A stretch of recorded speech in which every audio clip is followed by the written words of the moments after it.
A thing I think that could be done to encourage gender equality is to start educating young children about technology, young girls about technology from a young age, so that they realize that technology is a career and STEM is a career that they could get into in the future. So girls, lots of organizations are doing teaching girls to code, things like that, I think are really encouraging.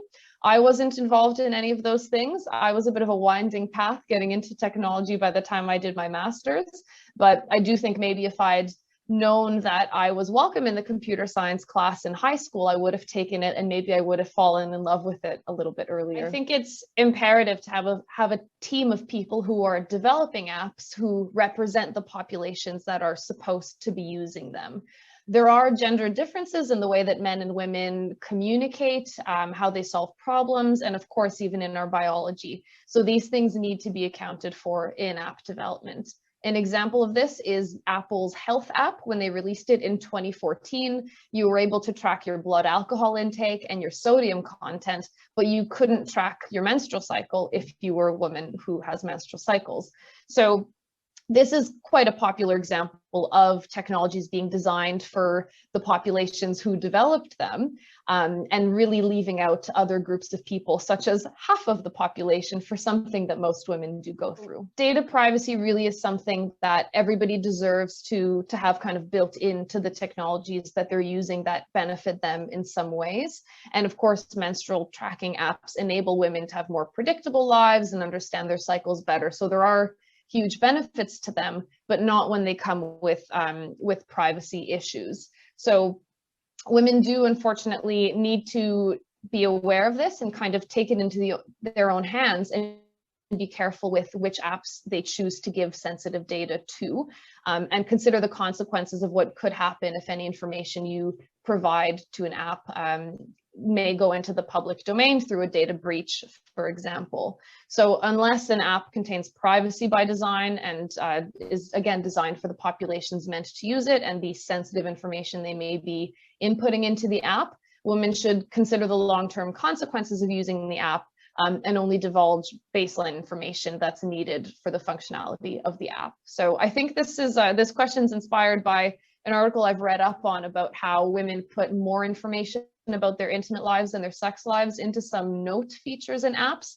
Those notes are not encrypted, and that information could be leaked. So as of now, when these apps aren't developed for us, we have to be careful with which ones we use, and hopefully in the future these apps are more safe spaces. Research that women of color or who belong to marginalized communities do receive more abuse online, and it's more vile. Like it was quite disturbing to read a lot of the things in our lovely 60-page report that everyone should read. So for example, we found that users engaged with a sexualized narrative, false narrative about Kamala Harris, that she slept her way to the top.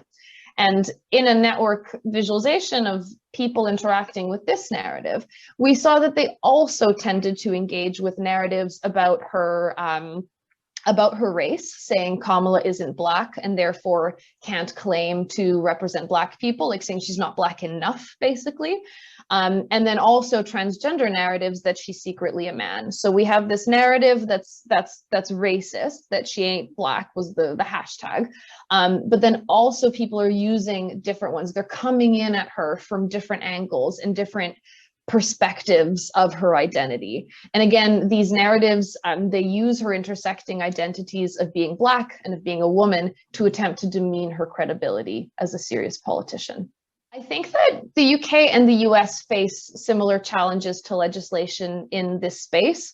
In our report, we stated our support for the US. I think it's similar to CEDAW. It's the Violence Against Women Act, and updating that and making sure that it's current, and its importance for creating safe spaces for women online and offline. So I think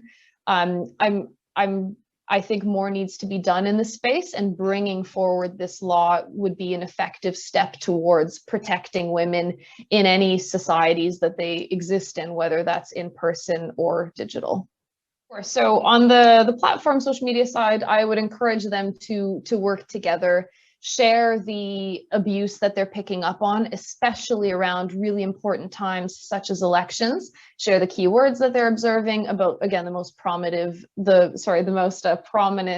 women on their platforms at certain times, and work together in that sense. I've mentioned this already, but I'd encourage them to invest in this realm of their business and seriously dedicate funding and personnel to combat online gendered abuse, discrimination, and disinformation. I don't know, but one kind of further anecdote on the human moderators is that they often have difficulty discerning whether or not something is abuse. So another one of our recommendations for platforms was to have better documentation to provide them with, because especially there's communities who are kind of recapturing certain terms that in some contexts are abusive and in some contexts aren't. So a human moderator who's understandably not an expert in all online digital communication is going to have trouble figuring out if something is honestly, sometimes it could be a compliment to call women certain words, or it's absolutely an insult depending on who it comes from. So better communication on how they should be dealing with these discrepancies. I believe that CEDAW and its stance on advancing women in all aspects of society will have a trickle-down effect onto increasing safety of women online or in digital societies, because I was just reading, and part of the purpose is, of course, to make women feel safe in society, and I think digital society is a really important aspect of that. This mechanism will be an important benchmark and cornerstone of future legislation of abuse and threats of violence to women online. So this hopefully would be built on in the future, taking in some of the recommendations from our report and bringing all of those things together.